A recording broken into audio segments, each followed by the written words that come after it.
গোপাল ভাঁড় নিজের রাজা রানীর জন্য খাবার তৈরি করলো। অনেকদিন আগের কথা।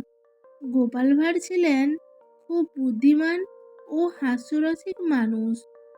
তিনি রাজা কৃষ্ণচন্দ্রের সভায় থাকতেন। সবাই তার বুদ্ধির প্রশংসা করত। একদিন রাজা ও রানী গোপাল ভাঁড়ের রান্নার কথা শুনে খুব কৌতূহলী হয়ে উঠল। হাই বন্ধুরা, আমি রিম্পা। আমার ইউটিউব চ্যানেল জাস্ট ওয়াচ রিম্পাতে সবাইকে স্বাগত জানিয়ে আজকে চলে এসেছি গোপাল ভাঁড়ের নতুন একটা গল্প নিয়ে। তো বন্ধুরা, আশা করি আজকের গল্পটি তোমাদের ভালো লাগবে। তো আসুন পুরো গল্পটি শুরু করি। সকালে রাজপ্রাসাদে সবাই খুব ব্যস্ত। রাজা নতুন নতুন খাবার খেতে ভালোবাসতেন।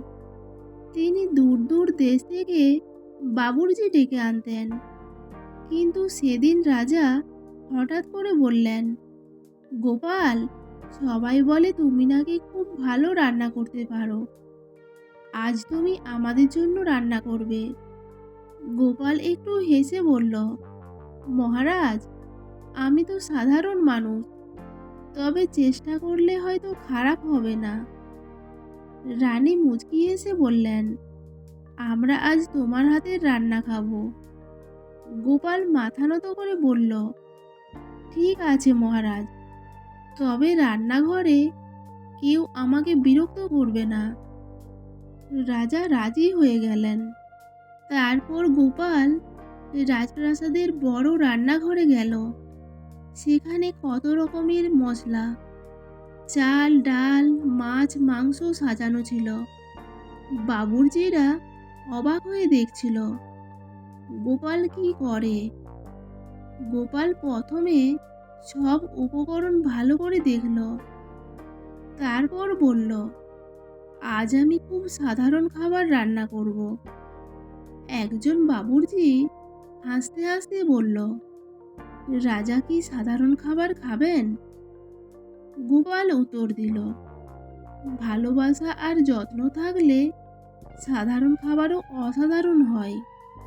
এই কথা শুনে সবাই চুপ হয়ে গেল। গোপাল রান্না শুরু করলো।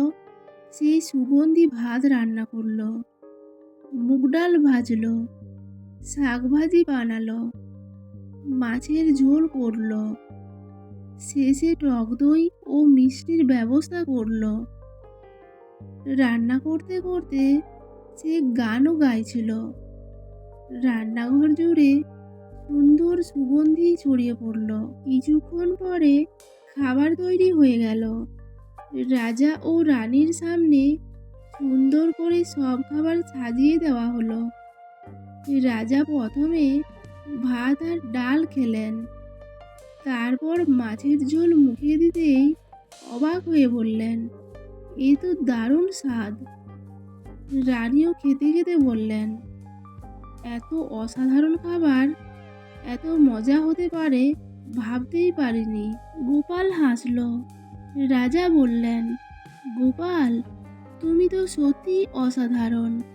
কিন্তু গোপাল তখন শান্তভাবে বলল, মহারাজ, আমি শুধু মন দিয়ে রান্না করেছি। যে কোনো কাজ যদি মন দিয়ে করা হয় তাহলে সেটা সেরা হয়ে ওঠে। রাজা খুব খুশি হলেন। তিনি গোপালকে একটি সোনার হার উপহার দিলেন। কিন্তু গোপাল বলল, মহারাজ, আপনারা খুশি হয়েছেন, এটাই আমার সবচেয়ে বড় পুরস্কার। এই কথা শুনে রাজা ও রানী আরও আনন্দ পেলেন। সেদিন থেকে রাজপ্রাসাদের সবাই বুঝতে পারল যে বড় জিনিস নয়, কাজের প্রতি ভালোবাসা মানুষকে বড় করে তোলে। গল্পের শিক্ষা।